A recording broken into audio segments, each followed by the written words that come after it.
Nama saya Dr. Hartoyo. Saya bekerja dulu di Rumah Sakit Jantung Harapan Kita, bagian operasi jantung.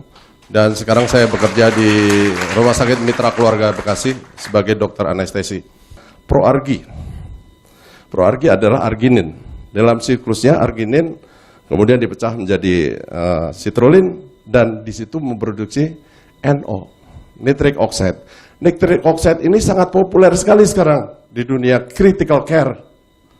Ya, sedang banyak dibicarakan dan itu sangat populer. Efeknya banyak sekali.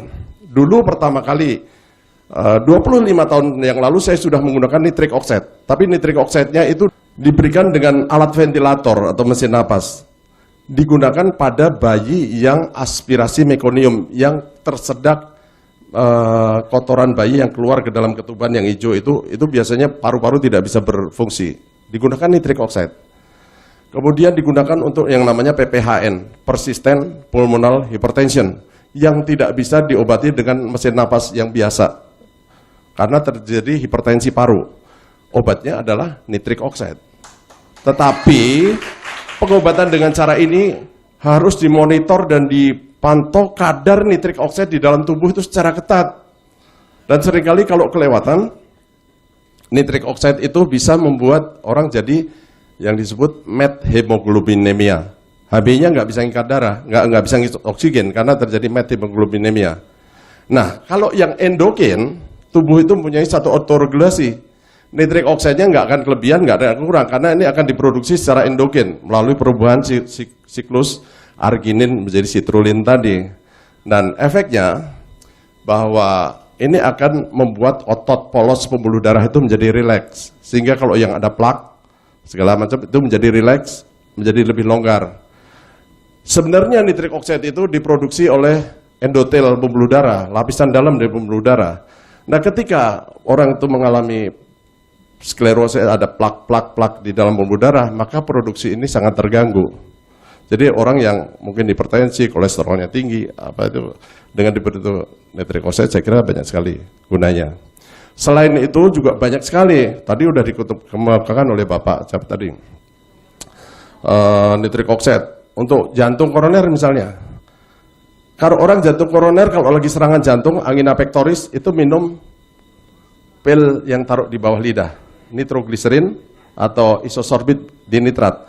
Nitrogliserin itu tujuan akhirnya nanti adalah diubah menjadi nitric oxide, menjadi NO juga. Jadi kenapa enggak kita sebelum kena serangan jantung kita perbaiki dulu nitric oxide di dalam darah dulu. Orang yang misalnya gangguan disfungsi ereksi atau orang impoten. Kalau penis itu sebenarnya ada dua macam ya. Kita ngomong penis ada dua macam. Yang pertama adalah tipe muskuler.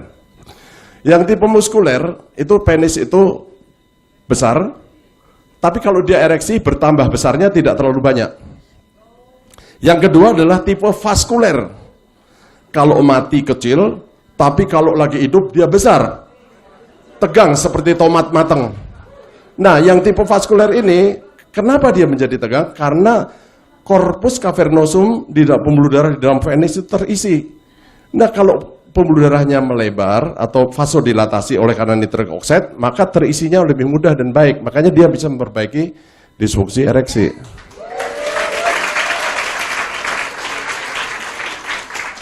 Untuk otak dan saraf, nitric oxide adalah suatu neurotransmitter. Dia adalah suatu pembawa sinyal pesan antara sel saraf yang satu dengan sel saraf yang lain, sehingga memudahkan hantaran saraf itu menjadi lebih baik. Masih banyak lagi saya kira fungsi-fungsi nitric oxide dalam metabolisme tubuh kita. Yang penting dalam tubuh kita itu ada suatu pengaturan keseimbangan. Selalu balance gitu ya. Ya, terima kasih untuk Bapak Ibu sekalian.